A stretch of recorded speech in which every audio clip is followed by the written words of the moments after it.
Head always was on a swivel. Yeah. But it's tiring. Yeah. It is tiring, but this is... I mean, even not even trying to prepare for every scenario, it's just tiring to not to be able to have a conversation with somebody and not feel like it's going to blow up when it doesn't have to. Okay. Or that you can have a conversation and you can agree to disagree. You can have a conversation and, it doesn't have to always go down a negative way. So that's just exhausting in itself. Like, I just want to have a conversation. I want us to all get to a better place or go our separate ways, but with the understanding that it's no harm, no foul, or whatever it is. Yeah. Everything doesn't have to be so combative, basically. Yeah.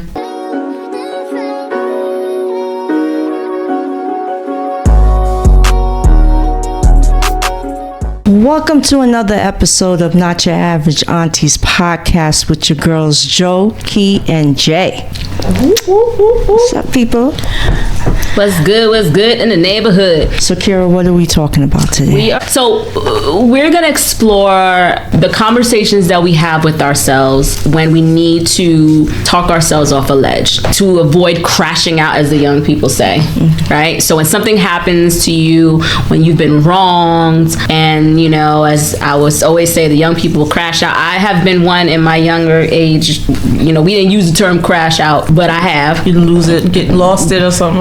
What was the term? I don't even know. I don't remember. Maybe we didn't have a term. Bugging out. She wilding out. Yeah. She wilding out. That was the term. Yeah, wilding out. Yeah. So especially when I felt like I was wronged. But there's something about before having someone to stop you from doing that or crashing out or doing something crazy or acting irrational. There's ways you can do it yourself. You can talk yourself off the ledge. So we're going to explore that. We're going to talk about the conversations that we have with ourselves to prevent us from spazzing out or how they spazzing out, crashing out, wilding out, losing your shit, basically. Yeah. Because, especially in this climate, I think it's very easy for people to lose it. Personally, I think that there's more people that are losing it now post 2020 as opposed to pre 2020. I personally think, and I think that we've actually been able to witness and see, anyways. Right? We can't say that it hasn't happened, just but wasn't witness and see it. Right. Yeah. So I think there's something to be said about the way in which we could prevent that from happening. So at least for ourselves, anyways. The only people that we can control are ourselves. That's correct. I guess I'll kick it off. I have a question because the premise that I used is if someone wronged you, but I want to take a couple of steps back and just let's get to the root cause and what conversations do you have with yourself throughout the day? Do you have conversations with yourself throughout the day, or are you always in reactive mode? Because sometimes we just tend to react to certain things as opposed to kind of canvassing the landscape and really being understanding of your environment, whereas you can kind of preempt something maybe, or preempt yourself from reacting in a way that you wouldn't favor you. So do you talk to yourself throughout the day? All day. In my head, though, I'm not usually. I mean, I do both. Because I don't want nobody seeing me talk to myself and answer myself back. I do both. I do both. And it drives people, when it's very audible, it drives people crazy because they're like, huh? I'm like, I'm sorry, I'm not talking to you. Yeah. Okay. Fair enough. I think for me, I don't like to be reactive. I always like to try to foresee something. So yeah, I mean, I think I do talk to myself throughout the day. And it's, I guess the crashing out, losing it, wilding or whatever, is not always because somebody done something wrong to you. It just could be, I'll give you an example. Going into work, we have the parking garage. You're supposed to make a left turn. You're not supposed to make a right turn. It clearly says stop sign, left turn, and it makes you loop around. So there's parking spaces off to the right. We have to make a left turn entering the parking garage. Okay. So the lazy folks do not want to make the left and go all the way around to get to the parking spaces that are on the right. And I just look at it and I'm like, why do they do that? So in the beginning, it would get me upset because I'm thinking about the dangers behind it. Not so much that I don't care that they want to get over there, but it can cause somebody harm because if somebody's coming in or trying to exit the parking garage because they're coming around a loop and you're making a right when you should have been making a left, it can be a problem. So I started to say, you know what, Janine, stop letting this stuff stress you out. out and drive you crazy because you can't control what that person is doing in their car. All you can do is control yourself. Just be mindful when you're entering the garage or when you're exiting the garage. Just double check, triple check that no one is making that right turn versus that left turn when you're trying to get out of the garage. Okay. But it's like little things like that. Like I talk myself off the ledge off of. That's a small example. I mean, it could be detrimental now, but that's one example of talking myself off the ledge. It's not necessarily that someone did anything to me specifically. Okay. Just an experience. Okay. What does your internal dialogue typically sound like? Is it kind? Is it critical, or a mixture of both? It depends on what's happening in that moment. I'm trying not to be as critical as what I was before. I have to be mindful of what I say prior to saying it now, especially in the work arena. I'm still working on the facial expressions. That's what, because even though I've gotten better at not reacting or the facial expressions, my face says it all. Yeah. And I speak volumes about this. I have 7 different eyebrows, and each eyebrow means something.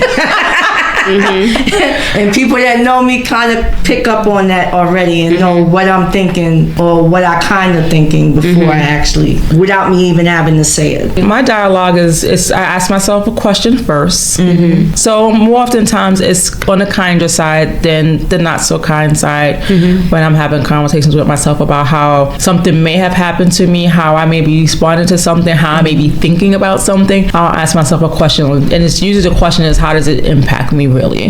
How does it really affect me? For the example that I gave, how does that really affect me? It can in some kind of ways, because just if that person happened to make that wrong turn as I'm exiting and it hit my car, it'll affect me. But if I'm taking the necessary steps to make sure that I don't put myself in a position for somebody's negligence, then I'm okay. But I'll ask myself a question, how does this really affect me and impact me? Why am I allowing this thing to make me feel this way? That's a good one. I think for me, it depends. It's all situational. Because I can talk to myself like we're friends. We go together real bad, right? So sometimes my inner hype man be like, bitch, you better get it together. Pull yourself together. You know? Yes. Especially if I'm, so it won't be kind of like, you need to take it easy. Pull yourself together, quit your crying, toughen up. So I have, it all depends on the situation, what I need to do. Yeah. Or the same person internally can be like, you could have said that better. Or, you wilding out. Come on now, right? Yep. So it all depends. But these conversations are happening in privacy in your own home, correct? In my brain. They happen in my brain. Shoot, they happen in. Not that it could be anywhere. I could be out at a function. If I see something that goes down that I don't like, I may be having that internal conversation like, girl, you just need to tell your husband it's time for us to go. Right. Before I can have that. This ain't gonna work. No. It's somebody messing with your spirit. Not gonna work. And the funny thing about it is, if I'm having it, I can have a straight face with y'all. Y'all won't even know, but my mind is like, chitter. So when the negative talk comes into play, how do you change that to be more positive? Because at the end of the day, we're our worst critics, right? So we think about things, and when we are having those conversations with ourselves and a negative tone comes to your thought, how do you shift that to be more positive? Because it's not even a conversation. My problem is I will shut down now versus how I used to respond before. Sometimes me shutting down is not because I'm trying not to hurt anybody's feelings. It could also be because I just need to remove myself for a moment, and that's when I get quiet. Because if I say something at that moment when it's happening, it's not going to come out right, or the message is not going to be received the way I would like for it to be received. And sometimes it may feel like I won't say stuttering, but I'm just mindful of what I say before I say it, because I've been reminded or I've been told that I need to tone it down. And I'm realizing now that I've been doing this self-reflecting. When I was growing up, everybody in the house yelled. And it seems like even though when I'm talking or when I'm about to say something, everybody around me may think that I'm yelling, but I'm really not, because it was always a fight back then, trying to talk over people or trying to get your point across. And it just always comes off as me yelling, and I'm really not. And I'm hoping people realize that that's just me, and I got a lot of bass in my voice. Even now, I should be close to the mic, and I'm thinking that the mic is picking up what I'm saying because my voice can travel. So that's why I tend to step back away from it, because I don't want to sound too aggressive. Yeah. But so I'm going to challenge you, because I think there are times when you are yelling. Okay. So it's a play on words. Like, so you don't mean to yell. That's the thing. So you said everybody thinks I'm yelling, but I'm not yelling. But in some instances. Yeah, and some, not all the time. Like right now, you're not yelling. This is talking. But I've witnessed times when you were yelling more than you think. And the reason why I bring this up is because you just shared something that I didn't know. You said growing up in your household, there was always yelling. Yeah. So now that makes sense to me why like if we're having a debate or something that you are yelling, but you don't even realize it because you're thinking it's normal because that's what you experienced back then. Meanwhile, I'm like, bitch, what you yelling? We all try to have a conversation. I'm just trying to have a conversation. But now it totally, I did not know that. So that totally makes sense to me now because it's like, that was what you were used to. And I think it's wonderful that you even brought that up because there's so many people that do the same thing that you did and don't even realize because that's how they grew up. I have another good friend of mine, dear friend, one of my day ones. Man, when she gets fired up, she be yelling, right? And people, and she'll say, but I'm just passionate about, and I know when you see this, you're going to be like, but I'm just passionate about the topic. Bitch, you yelling. You're yelling. And even I get caught up in that sometimes. You know what I'm saying? So when you try to get your point across and everybody's like talking, you're gonna raise the octave. So I get it. So but for in those two scenarios between you and her, I can see now why you do that, why you operate that way. It makes total sense to me. Now so I'm like, okay. But it's funny, someone else just brought that to my attention a couple of days ago, and it was said that I was yelling, but you haven't seen me yell. I'm just talking loud. There's a difference between the yelling and talking loud, and that's what I was trying to get across to him. I'm not yelling at you. I'm just passionate about my shit. So now when we having a conversation about her, we gonna just give her a little side eye when she's like, yelling like, okay, are you talking or are you yelling? Oh, it's what's happening, right? No, I'm glad you shared that because that does, and it's good to share because within the audience, I'm sure there's some people that you engage with that you could be having dialogue and they start yelling and you're like, what's going on? Right. So know that it's rooted in something else, probably outside of the situation that y'all even talking about. Yep. Sometimes. Yep. So no, I appreciate you sharing. That's interesting to know. What was the question that you had? Because we just went on a dialogue.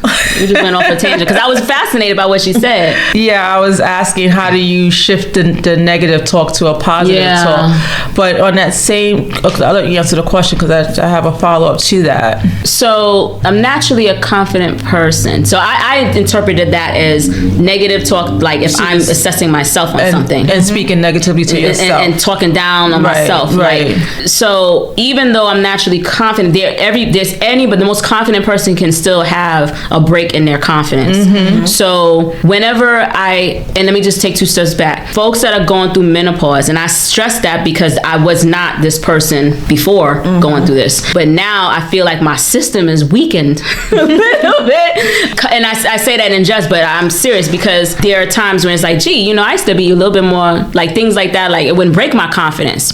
So now when those thoughts come up, like it's a negative thought, you going for a promotion or you even get it, right? And you're not, you can't do that. You're gonna mess it up. I don't know. It could be any time that I've gained some sort of momentum or success, something in my back of my head is gonna be like, it's not gonna work. It's gonna mess up. So then I start to figure out where's that coming from. Is it because do I really believe that? Or man, I'd be like, fuck you, devil. Excuse me. Sorry. F you, devil. F you, devil, because it ain't nothing but the devil. Yeah, exactly. It's nothing to have those thoughts come up in me. I have to remind myself that any thought, even if it's something I'm launching, anything, it's like, if you have the thought, you're capable. Exactly. If it comes up in your mind, you are very capable. Yeah. So it's within you. I believe that God gives us these gifts to carry them out.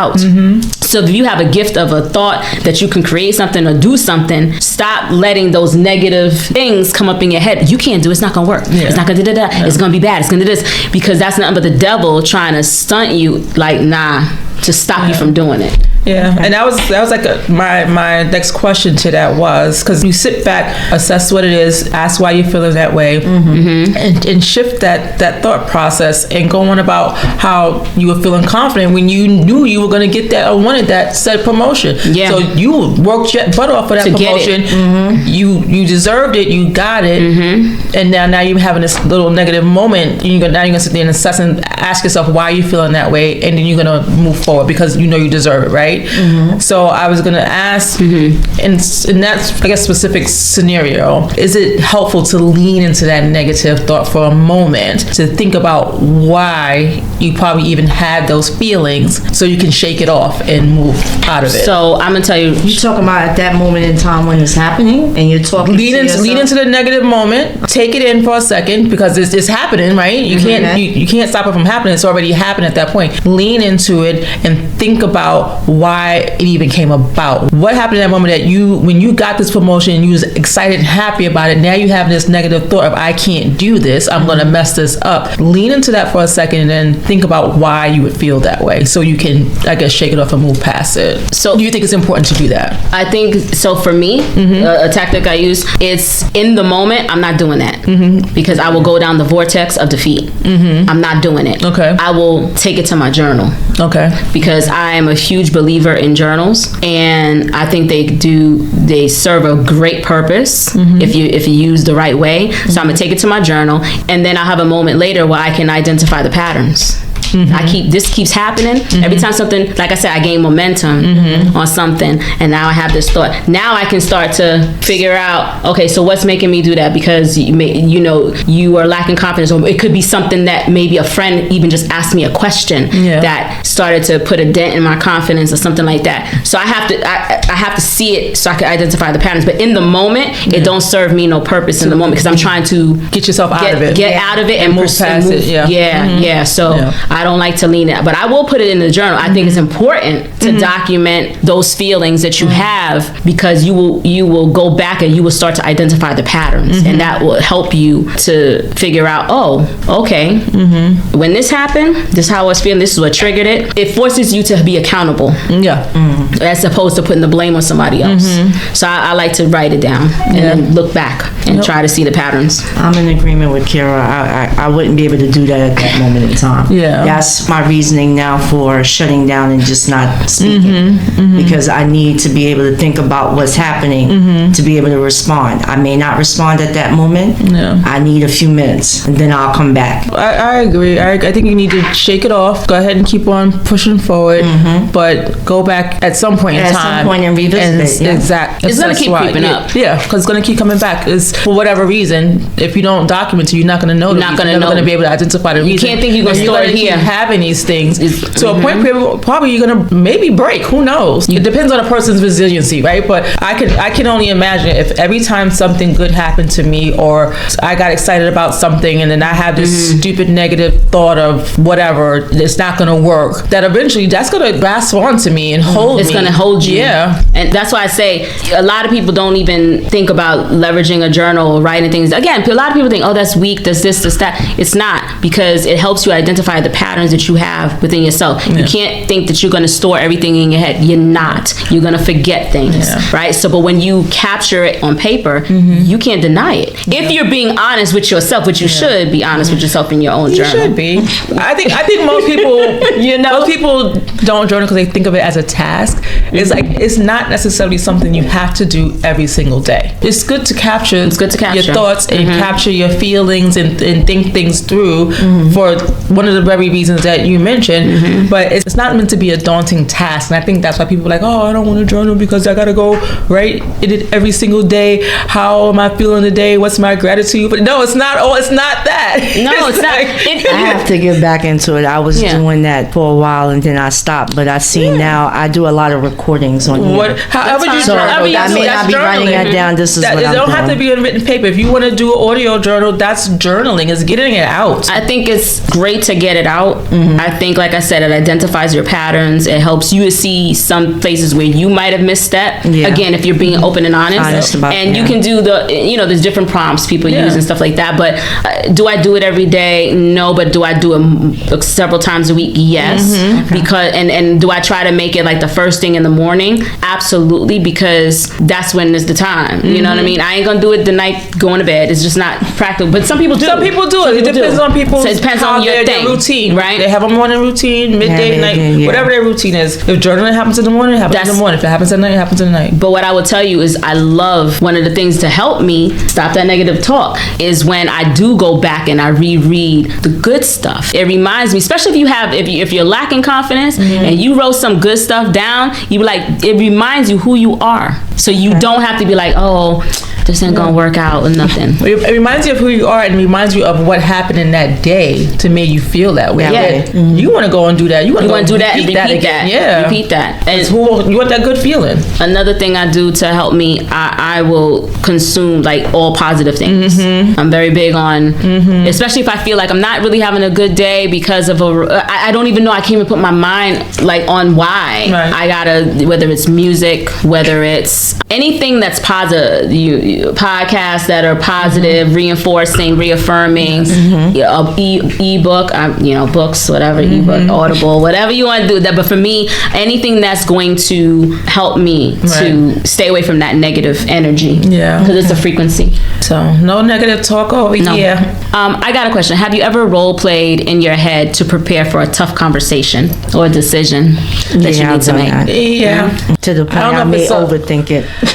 Honestly, I don't even know how useful or serving that could be, because when you think about it, you can say everything in what you believe to be the right way. You said something, or how you planned on communicating to. You can say it in the most gentlest, softest, most mindful way possible. That person that's receiving that message is going to receive that message. I've tried to role play. I don't felt like it served me. Let me take that back. I felt like it was good to probably do the exercise so you can think about your tone of voice and how you want to say it, how you want to approach the conversation, but not to the point where you're role playing and having the expectation of what the outcome is going to be, because you can't control that piece of it. And that's why I said you can sit there and rehearse it all you want, but it may not happen the exact way you was role playing it in your head. And it can take a left turn real fast, because you can start out and be like, I want to have this conversation. I'm trying to make sure I'm being whatever. You try to start it off, and then they could say something or do something that everything that you set there and role play went out the window. All bets are off. I guess so. I mean, it's possible. It's possible. Because I would think the whole point of the role playing, at least in my mind, is to try to keep the conversation in a positive and moving forward way, where it can be a resolution at the end of it, or whatever solution. Yes, I guess sometimes I role play because I am one that I like to see all the possibilities, and I want to be prepared for it. So I will role play a situation, and I'll be the protagonist, right? So I'll play a person that's going to dig in everything that I'm saying, dig at it. So I already have the answer, because it helps me to see my blind spots, things that I'm not even, so it doesn't matter, you know what I mean? If it's I try to I anticipate this person might say this, what if they say that? And I try to do the wildest things, so because people are unpredictable, and it helps me. So for me, I find that it's been helpful, and it may not turn, maybe I don't even have to entertain all those things because they didn't bring it up, or maybe they brought up one out of the three that I thought, but at least I was prepared. I don't get blindsided. Now there are some instances where it's like, ooh, you took me for a loop there. Have you ever been caught out there? Yeah, you took me. Maybe I didn't anticipate that. So I will say there are times where this sucks, because I'm not even gonna sit here and tell you I didn't anticipate that. I did. I just didn't have the rebuttal. I wasn't prepared. Like I would have thought about it, I'm like, I don't have the answer to that, right? So then I get mad at myself. Then that can help. That will take you down the vortex of defeat. Like, see, you ain't on top of your game anymore. You're not doing this. And then that's when I have to be like, wait a minute, reel it back. Why did they even come up with that is because maybe this is not the way I'm supposed to go, the path I'm supposed to go down. You know, I try to figure out different things, you know, but either way, I just have to role play. Yeah, I like to be prepared. I don't like, it's very rare that I'm gonna be like, ooh. Yeah. It's more of the ooh comes from, ooh, I thought about that shit and I ain't got an answer. I don't have the answer, you know? Right, I thought you were gonna go down this way. Yeah, but so I mean, that's, you know. I see your point in doing that. At the end of the day, it's still, I think, how the other person is going to receive and respond. But you're saying prepare for each and every one of those types of possible responses. Yeah. I may reconsider my role playing thing. The reason why I probably was against it, because I've tried it, but I tried it from a perspective of knowing the person I'm going to be talking to. How could I say this in a way that this person is going to receive it and it not turn into something that it wasn't meant to be? Never looked at it in a way where I'm going to have this conversation and if it goes this way, I'll do this, or if it goes this way, I'll do that. It was always to be like, I don't want it to go down this path. So that's the way I was role playing, and it didn't always work out that way because I wasn't anticipating any different type of responses. And you know what's interesting? I realized that the reason why a lot of the way our behavior stems from childhood, things we're exposed to. The reason why I'm like that is because I've been in situations where in my childhood where things just was like, so that's why I'm always like, I gotta prepare myself just for because things were so like wacky, you know. You had to be ready. I had to be ready. Head always was on the swivel. Yeah. But it's tiring. Yeah, it is tiring. But this is. I mean, even not even trying to prepare for every scenario. It's just tiring to not to be able to have a conversation with somebody and not feel like it's gonna blow up when it doesn't have to, or that you can have a conversation and you can agree to disagree. You can have a conversation, you know, it doesn't have to always go down a negative way. So that's just exhausting in itself. Like, I just want to have a conversation. I want us to all get to a better place or go our separate ways, but with the understanding that it's no harm, no foul, or whatever it is. Everything doesn't have to be so combative, basically. What is your process for talking yourself through a big decision when you're having a moment of self-doubt? Pros and cons. I write a list. Okay. I always do write that. A list. Okay. I write a list too. Is it at the end of the day, how's this going to impact me, benefit me, all those things, along with those pros and cons? Because sometimes, even if they have 5 pros and 10 cons, do the pros outweigh the cons, even if they're not even in numbers? And is there something on the other end that's going to be beneficial, even having to go through some of those to get the result you want? So I want to challenge you guys. You know, I gotta have a challenge. So when you're writing the pros and cons, do you do it in a way where the pros and or the con is based on fact, not your opinion? A little bit of both. It's both, Go and research some things, and then if you see how I feel about what I researched, and if it's still not helping me lean one way or the other, because your feelings matter. So how you feel has to play a part into whether you do your decision that you make. True. But sometimes our feelings can skew things because we have a limiting beliefs, and I know we're going to talk about that in another episode, but sometimes it does play a part in when we're weighing things out, because it's based on what we believe. Even if you did some research, you think still? If you did some research, that's one thing, but sometimes the research that you did is like, okay, that's saying this, but if I do a little bit more research, maybe I could do X, Y, and Z to avoid this. But instead, we don't do the extra research. We stop right. Oh, that's gone. That's a con, baby. Like reading the review. The first review is negative, while 10 more got 5 stars. But you see had that first 1-star review. You're like, oh no, baby. Oh no, baby. I ain't doing it. Right? And that's where the overthinking to the point that you talk yourself out of it. You talk yourself out of it. Yeah. That's why, again, challenged is because of what we believe we can achieve. Oh yeah. Or not. Yeah. So. And preparation. All that other stuff. If someone's struggling with self-talk, what advice would you give them to be kinder to themselves? First, ask them why they feel that way. You got to have understanding as to why they may feel the way that they feel about the situation. Which goes back to why you said leaning in the moment to understand. Yeah, I think you need to understand why you feel that way, and then talk through different scenarios or solutions that can help them think differently. So I had a life coach last year, right? And a lot of the conversations I would go in and I would talk about a variety of things. She always challenged me to think differently about what I was thinking about. It didn't have to be negative or positive of the way I was thinking, but she would always question, like, what if you thought about it this way? What if you thought about it that way? What if you did it this way versus that way? Because it's not always one way to think or do things. Yes.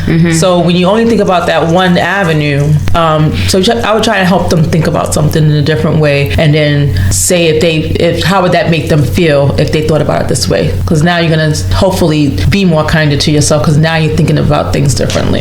Can I ask a question? Did she give you an example or give you a scenario to help you understand her thought process? I'm trying to think of one. So when you have a life coach, at least is the way I perceive it, it's not them telling you about them, right? They're not talking about them. Right. They're talking about helping you unravel your thoughts and the way you do things, and just come out of your little box. An example was, I thought an apology was supposed to happen a certain way. Like, to me, apologies don't come with, if I made you feel that way, I apologize. Apology comes to me, I'm sorry for what I did or what I said. And that's it. And the apology. There's no buts behind it. There's no ifs before it. And she had me think about, that's the way you think about apologies. Okay. That's not how everybody else thinks about apologies. So you can't hold them to your standard of what an apology is.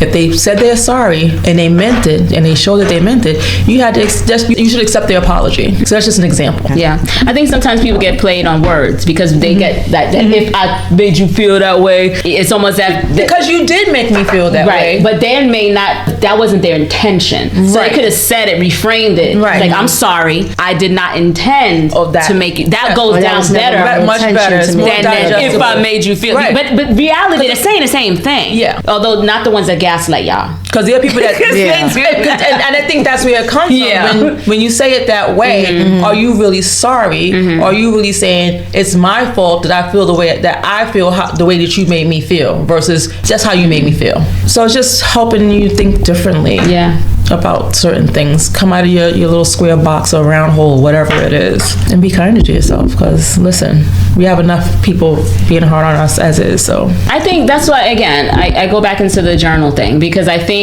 that it forces you to identify patterns, but it also is a place to write down your feelings free of judgment, if you're being honest with your yourself. Good feelings, your bad feelings, your hurt feelings. It's your own book. It's yours. People are afraid to write. People are afraid to journal because they don't want somebody to find earth. You're gone. You're dead.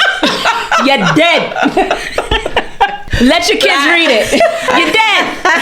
Maybe it'll give them closure. Or maybe give them insight into why you were the way, because you didn't have enough. It's not confidence, but you didn't have enough. What's the word I'm trying to find? Sometimes you don't know how to share those. You don't know how to share. You don't know how to share it. Maybe it's the guts to share it. You don't know, and sometimes it's what do you care? You're gone. They can't say nothing to you now. It is what it is, and maybe whatever's in that little notebook or many books that you have, it will help them, to your point, better understand this is who my mom was. Or it could cause turmoil. It could, right?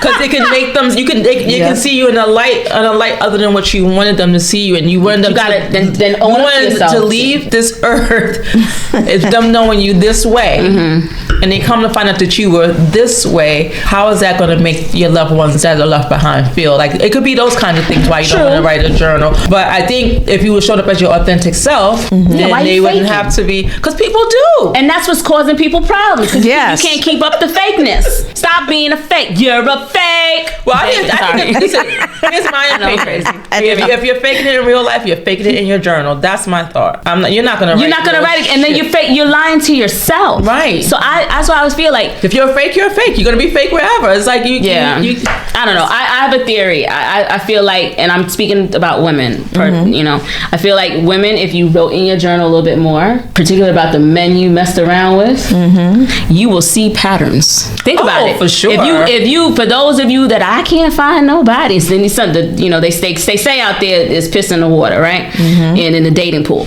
But if you were to really go through and track the boyfriends and the partners that you had, and see the characters and the things that you shared with them about the previous boy, shared whatever it was, I guarantee you don't do that though. You're gonna see a string of like, this is the same guy I got. So let me change it. This is the same thing. You'll start to see Get patterns. yourself a new model. Get yourself a new. You need 2.0 or 5.0, maybe 16.2, whatever. But you can't see it. These are the type of people you're attracting. Yeah. That's why I just think. But that comes down to the individual. You're attracting the people that you're attracting who you are. To me.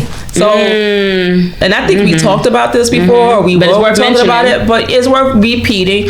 But yeah, to your point, if you are journaling about the types of dudes that you've been dating and you see a pattern, you should look at yourself as well. And see if you are that person that you keep pulling in. But you don't like them. So do you like yourself? That's girl pulling. That's a question. No, but for real, and that's why I say do you like yourself? It does force you to think. It holds up the mirror to yourself. Yes, for sure. Yep. That's why I don't know. I'm a big believer in journaling. I agree. I believe in the journaling. I get that, but I'm trying to get back to the point you just made about you pulling the person that you're doing the same thing. You're attracting that you your are. Reflection of what you are.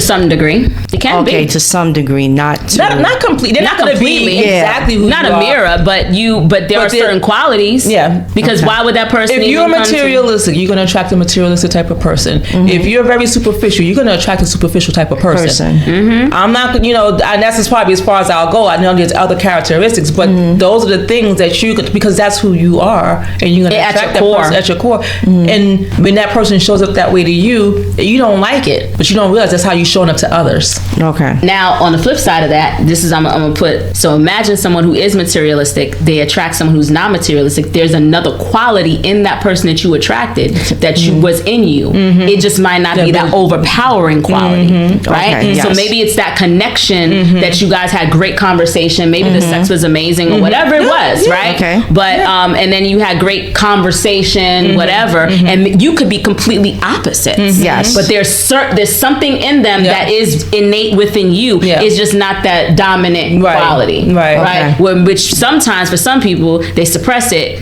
but it's still festering. It's still there, innate, But who knows? Yes. I don't know, child. What's the best advice you've given yourself in a difficult moment? You have to make sure that you learn from whatever experience you've had. That's the advice you gave yourself? Good or bad. You have to always reassess to move forward. Okay. Probably haven't even thought about that, but you can just try again. Like, don't stop. But like, give me a difficult moment. Give me an example of what a difficult moment might be. I mean, so it's going to be subjective to. Yeah, it's fine. I could probably answer in a subjective way if I was in that situation. I don't know. Maybe you had a argument with your partner. I don't know. Forget whatever argument it is. It's not cheating or anything like that, but it's just like an argument, a disagreement. Words were exchanged, and now it's a difficult situation, right? So what do you do in that moment? I'm being light here. That's a light moment, So you're saying in that moment you're still trying to learn, which is you could possibly learn something. You think you're always going to learn something from a difficult situation? You should. I would really have to think about what happened before I will come back and say whether or not I'll be the bigger person and approach first to revisit the conversation in a calmer manner, or I'm gonna just wait for that person to. I would look at myself first and see how I contributed to the situation. Yes. That's what I need to see. I need to see what I added to that difficult situation, and then how I handled that situation. Did I handle it in the best way possible? Could I have done something differently? So it's going to take some assessment. It's not going to be something that you're going to immediately respond to right there, because it's already a difficult situation as it is, right? So anything you can do to diffuse it, yes, but if you can't, don't try to add on to it. Try to stop it where it's at and come back to it and address it when things can kind of be a little bit more calm down. But that's the advice I would give to myself, because I don't like to be in difficult situations. Yes. I don't manage them very well. I feel you. I think for me, I'm gonna keep it a buck. If it's a difficult situation, I am one that doesn't want to react while my emotions are high.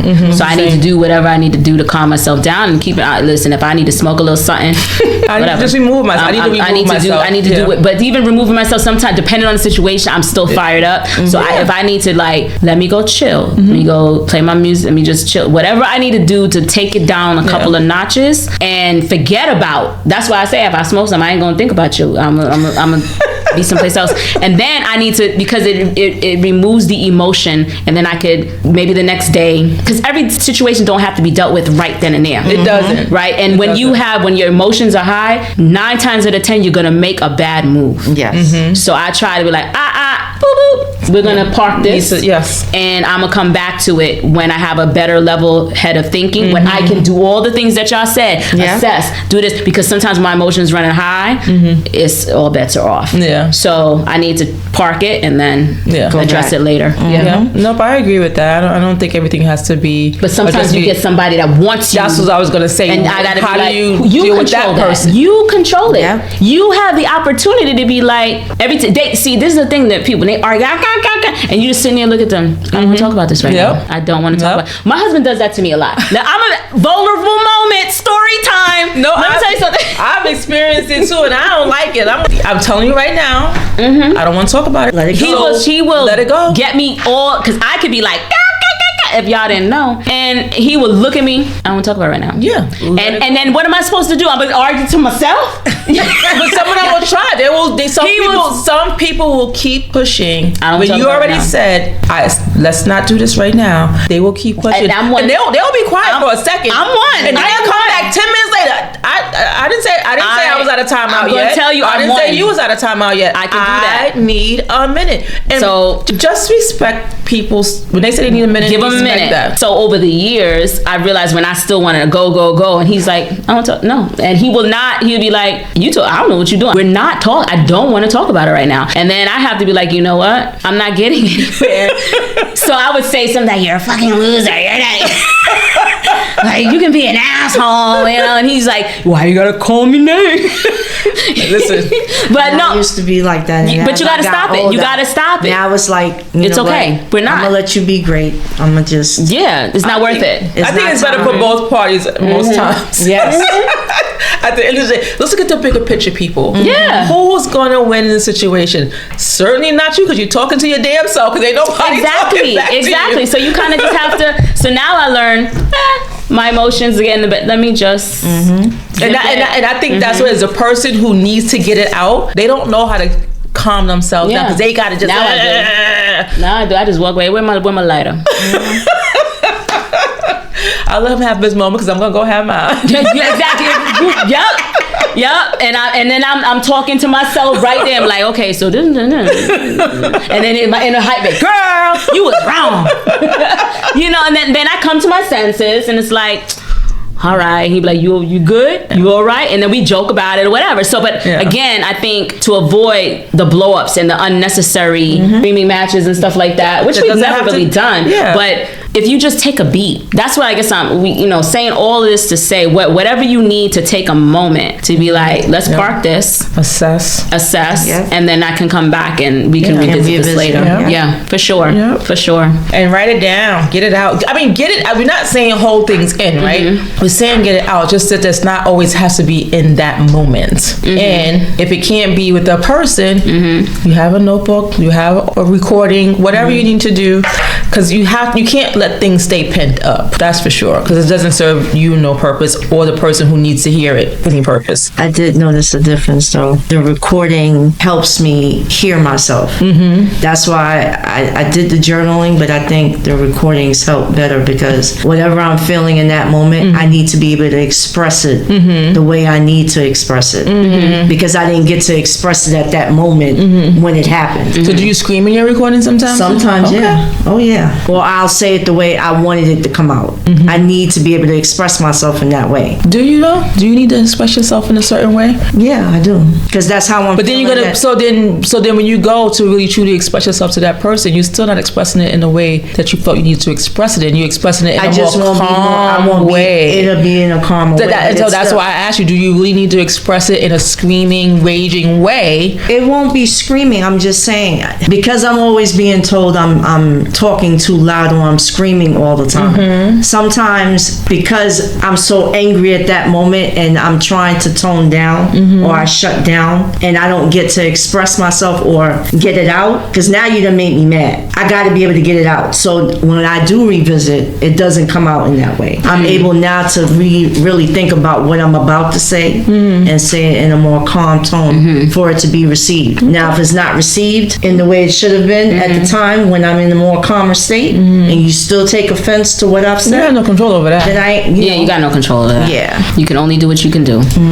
This all goes back into how I was raised, because everybody was screaming over each other or talking loudly all the time, that it doesn't feel sometimes like my point is getting across because my feelings are being ignored, or we just constantly yelling over each other to get our points across. Yeah. So there's I have a stat and then I have a question, and we may have already addressed the question, but so the stat shows that almost 70% of our thoughts daily are negative thoughts. That's an interesting statistic. Wow. Is that gender based? It didn't break it down by gender base or age or anything like that. I'll look a little bit further into that, but that's interesting. That's a high percentage. Yeah, so I mean that has to be collectively as a whole, as people as a whole. I can't imagine one individual person having 70% of negative thoughts throughout the day. I mean, I'm quite sure there's some people that are, because some people have things going on that negatively impacts them, but I can't imagine that I'm sitting around having the majority of my day consumed by negative thoughts. Yeah, no. I wouldn't be able to survive the day. That's one of the main reasons I don't like watching the news. Same.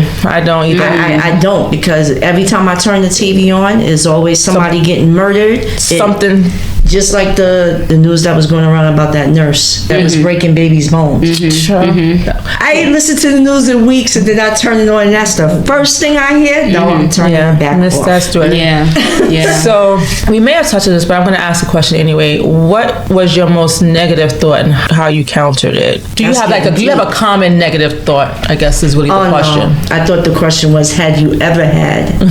I have, and it was to the point that I called a pastor, because I was in a real dark spot, and I'd never been in that spot before. So I called someone and I asked them to pray with me. Prayer's good. Prayer heals, good, and it changes. And I wasn't doing it back then the way I should have been doing it, but now I make it a point to pray all the time. I mean, if I had a negative thought about myself, sometimes it would be more about how I'm feeling on the outside versus on the inside. Like that was one of the things growing up. So again, goes back to some things from childhood. I don't feel that way as much now, but those were things I used to think about a lot. Like really, my big old forehead and so. I love my big old forehead now. It's smart and beautiful. Anyway, but yeah, it's just a thing I used to kind of think about all the time. Like, why do I gotta have a big old forehead? Why do I have crooked teeth? But I went and fixed my crooked teeth. I went and got some braces, so took that away. I felt the same way about mine, but I got used to it. Both my parents gave me this forehead. It's beautiful.